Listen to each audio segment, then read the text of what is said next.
Parents mocked me at my sister's engagement party, but they didn't know I actually owned the restaurant where they had dinner. So I ordered my staff to immediately stop serving them and leave 50 guests without food. I never thought I'd be sharing this story, but here I am, 30 years old and finally ready to tell it. My name is Erica, and this is how my life changed forever when I was 13. Back then, we were what you'd call a normal family, just mom, dad, and me living in our cozy house on Maple Street. Dad worked in construction, and mom was a part-time bookkeeper. We weren't rich, but we were happy. Everything fell apart when dad had his accident. One minute he was heading to work on a regular Tuesday morning, and the next, well, he was gone. Just like that. Mom fell apart. I mean, completely fell apart. She'd spend hours just staring at nothing, and I had to learn to take care of myself pretty quick. Erica, honey, she said to me one evening about 6 months after Dad died, I need to tell you something important. She was sitting at our kitchen table, fidgeting with her coffee cup like she always did when she was nervous. I've met someone. His name is Robert, and he makes me happy again. I should have seen it coming, really. The late-night phone calls, her suddenly caring about her appearance again, the mysterious errands she had to run. But when she told me Robert would be moving in with us, along with his 6-year-old daughter Sarah, it still felt like a punch to the gut. But Mom, I protested. It's only been 6 months since Dad. I know, sweetie. She cut me off, her voice taking on that stern tone I'd started hearing more often. But life goes on. Robert is a good man, and Sarah needs a mother figure. We can be a family again. A family. That's what she called it when Robert moved in 2 weeks later, bringing boxes of his stuff and his daughter, who looked at our house like it was some kind of fairy tale castle. Sarah was this tiny thing, with blonde pigtails and big blue eyes, exactly the kind of cute little girl my mom had always wanted. Look at her, Erica, Mom would say, watching Sarah color or play with her dolls. Isn't she precious? She needs so much love and attention at this age. Yeah, she needed attention. And my mom was more than happy to give it, all of it, every last bit she had, which apparently left nothing for me. I watched as my mother transformed herself into the perfect stepmother for Sarah, while I became invisible.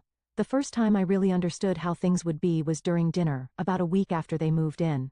Robert's mother had come over, this woman who would become the bane of my existence. She took one look at me and said, "Oh, what a big girl you are." Then she reached over and pinched my cheek so hard I wanted to scream. Such a pretty face. She cooed her fingers, digging into my skin like claws. "But you know, Robert, this house would be absolutely perfect if..." She didn't finish the sentence, but she didn't have to. I saw the way she looked at me, like I was a stain on her son's perfect new family portrait. That night, I found bruises on my cheeks where she'd pinched me. But when I tried to show Mom, she just shook her head. Life settled into a routine, but not one I was part of.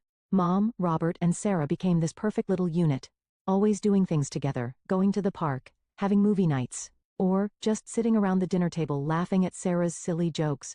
Meanwhile, I got shipped off to Mom's friend Janet's house more and more often. "Erica, honey," Mom would say, not quite meeting my eyes. "Janet needs help with little Emily today. You don't mind, do you?" So off I'd go to Janet's house, where at least someone seemed happy to see me. Emily was 4 and absolutely adorable, with these bouncy curls and a gap-toothed smile that could light up a room. She'd run to me screaming, "Airy, Airy," the moment I walked through the door. Playing with Emily was actually the highlight of my days. We'd build blanket forts, have tea parties with her stuffed animals, or read stories where I'd do all the silly voices. Janet would bring us snacks and join in sometimes, asking about school and actually listening to my answers. It felt normal, like family should feel. Back at home, it was a different story. Robert's mother, Mrs. Henderson, had practically moved in, or at least it felt that way. She was always there, rearranging furniture, criticizing the curtains, suggesting new paint colors, and Mom just jumped to make every change she suggested. "These walls should be eggshell, not cream," she'd declare. And next thing you know, Mom would be at the hardware store picking out paint samples. "The living room furniture needs to be rearranged for better feng shui," she'd insist, and Mom would spend all weekend moving heavy furniture around. But her favorite hobby was still tormenting me. She'd grab my cheeks between her bony fingers, squeezing until I thought my skin would burst. "Still not holding your fork properly." "I see," she'd say, pinching harder. "Such poor table manners. Your mother really should have taught you better." Or she'd catch me reading on the couch. "Look at her slouching like that.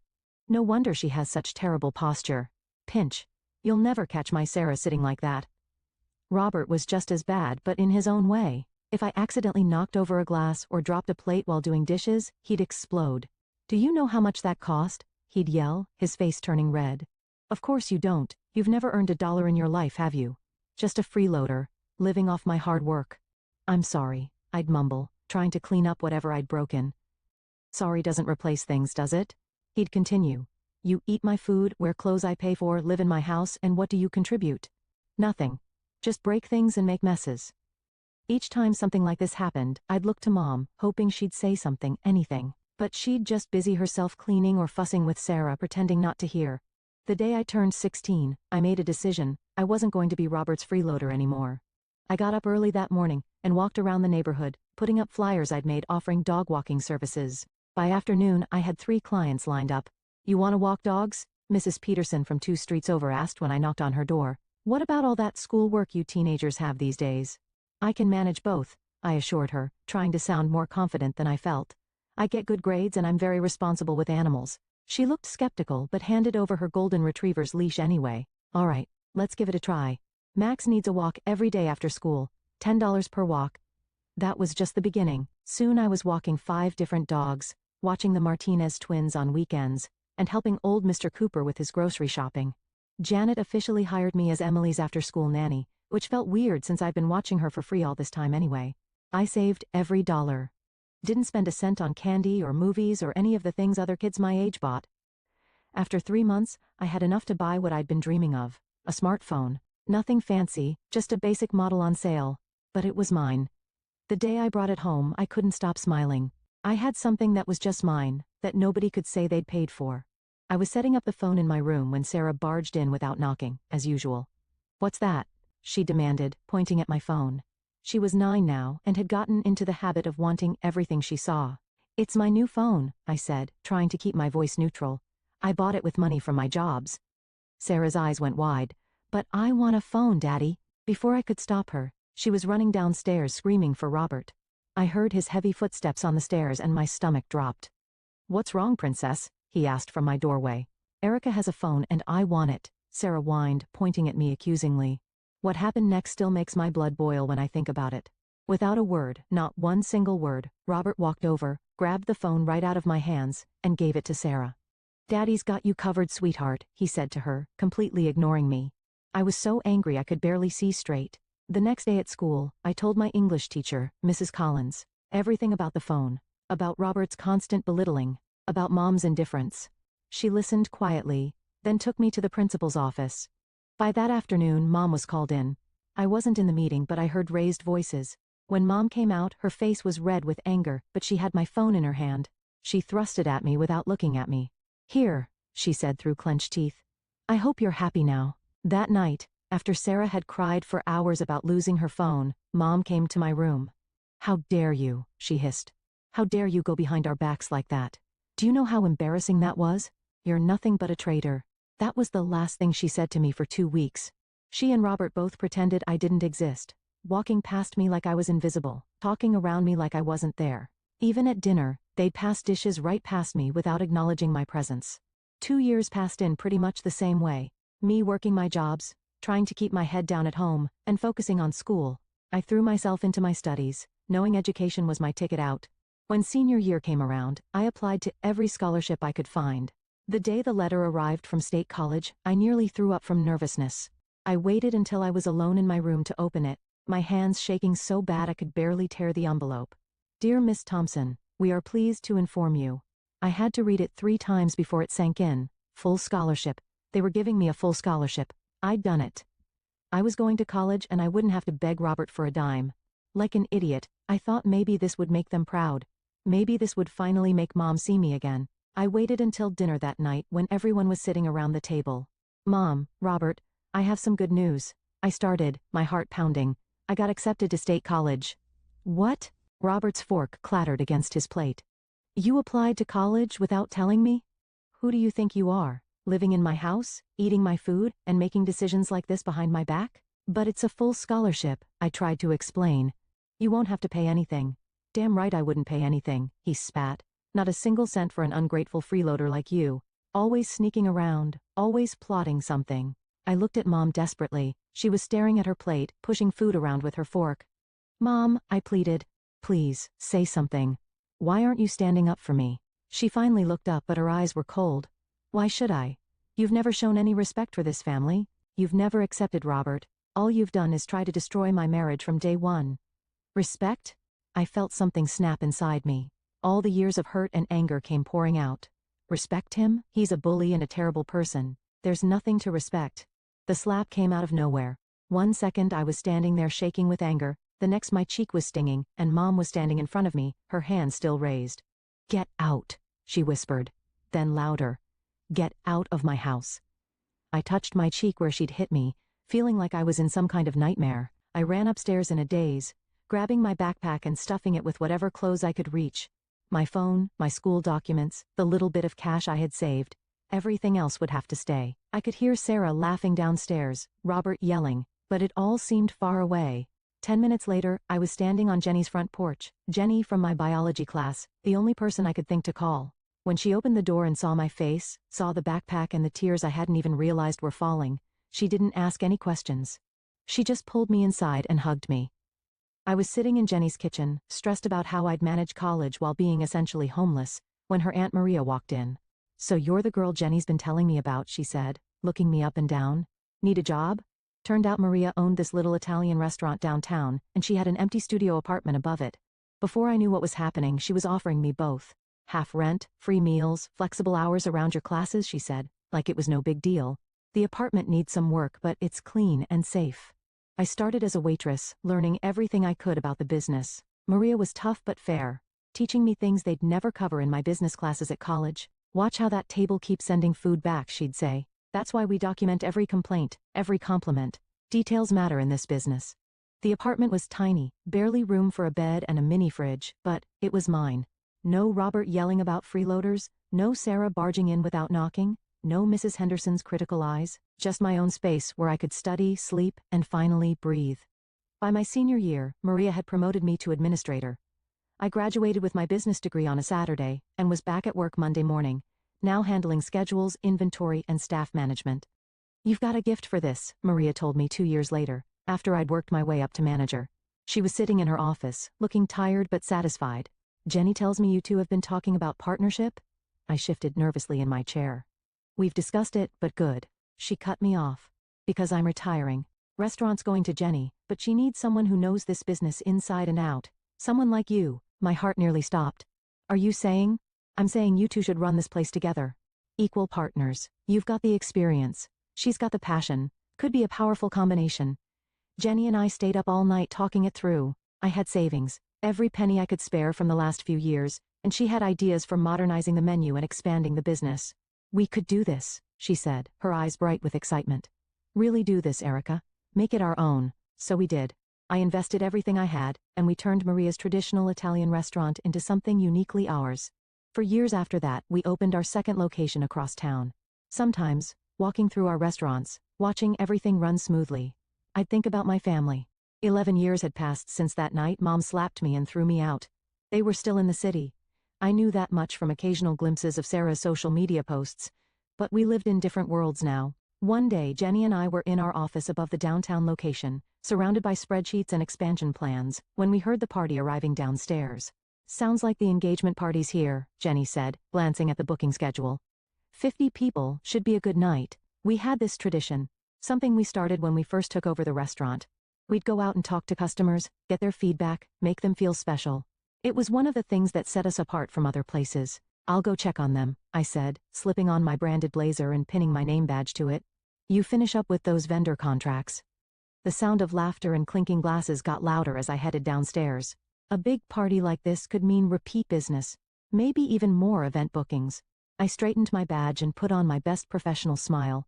Then I saw them. My mother was sitting at the head table, her hair grayer than I remembered, but styled perfectly as always.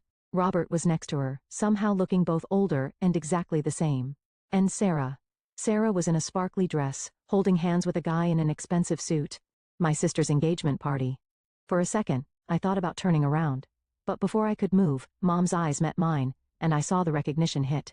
Well, look who it is, she announced loudly, making heads turn. Our waitress for the evening. Robert's face twisted into that familiar sneer. 30 years old and still serving tables. Can't say I'm surprised. I opened my mouth to speak, but Mom cut me off. I always knew you'd end up like this, she said, her voice dripping with satisfaction.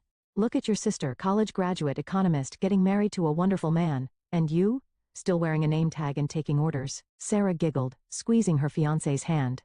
Maybe she'll do our dishes tonight, right, Daddy? Show us her special skills? The floors, too. Robert stood up, swaying slightly. He must have been drinking. In fact, let's give her something to clean up right now. It happened so fast. He grabbed a plate of salad from the table and hurled it to the floor. The crash made everyone jump. I felt a sharp sting on my cheek and reached up to touch it. My fingers came away red. Oops, Robert smirked, staring at the blood trickling down my face. Better get a mop, waitress. My blood was boiling as I stood there, feeling it trickle down my cheek. 11 years of hurt and anger were bubbling up, and I was ready to unleash everything I'd ever wanted to say to them. But before I could open my mouth, I heard Jenny's voice cut through the tension. I believe this situation requires immediate attention, she said, walking up with the calm authority she'd learned from her Aunt Maria. She was holding our service agreement, bound in leather with our restaurant's gold-embossed logo. Jenny cleared her throat and addressed the room. According to our service agreement, Section 3.2, any customers who verbally abuse or physically harm our staff or ownership, she paused meaningfully, gesturing toward me, will be immediately removed from the premises. Ownership? Mom's mouth fell open. What are you talking about? Oh, didn't you know? Jenny's smile was razor sharp.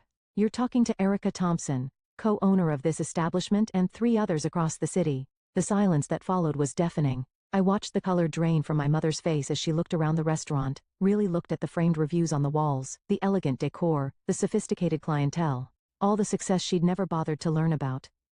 That's impossible, Robert sputtered, but I could see the doubt creeping into his eyes. Furthermore, Jenny continued, in cases of assault, we reserve the right to terminate service immediately, without refund. She turned to me. Erica, your call. I straightened my blazer, wiped the blood from my cheek with my sleeve, and found my voice. Clear the tables, I commanded our staff. All 50 guests need to leave now.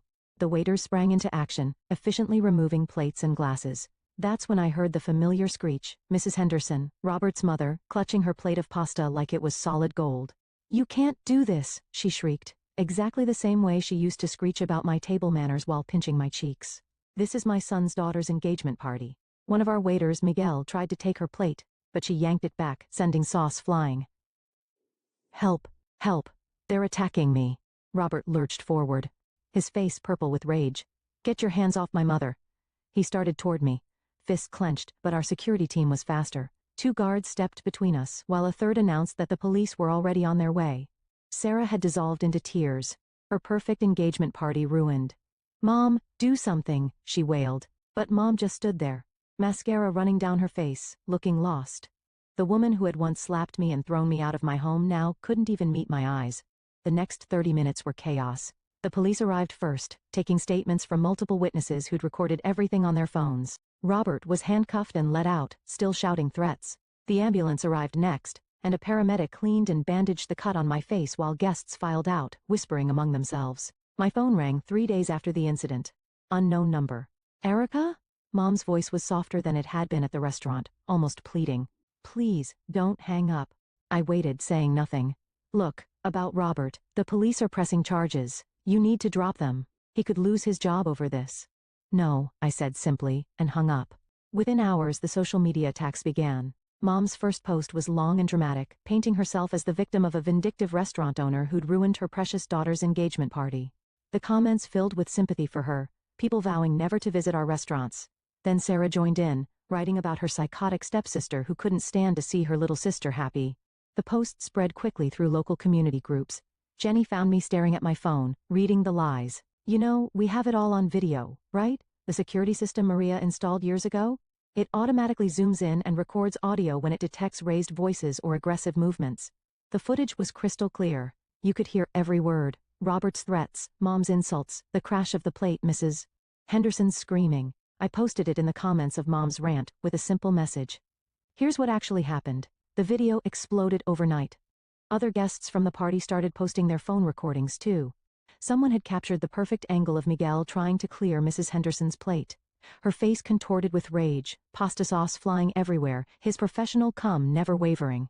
That clip alone got millions of views. Restaurant drama started trending locally, then nationally. Food blogs picked up the story. Family crashes engagement party at daughter's own restaurant made headlines. Comment sections filled with people sharing their own stories of family estrangement and toxic parents. The consequences came swiftly.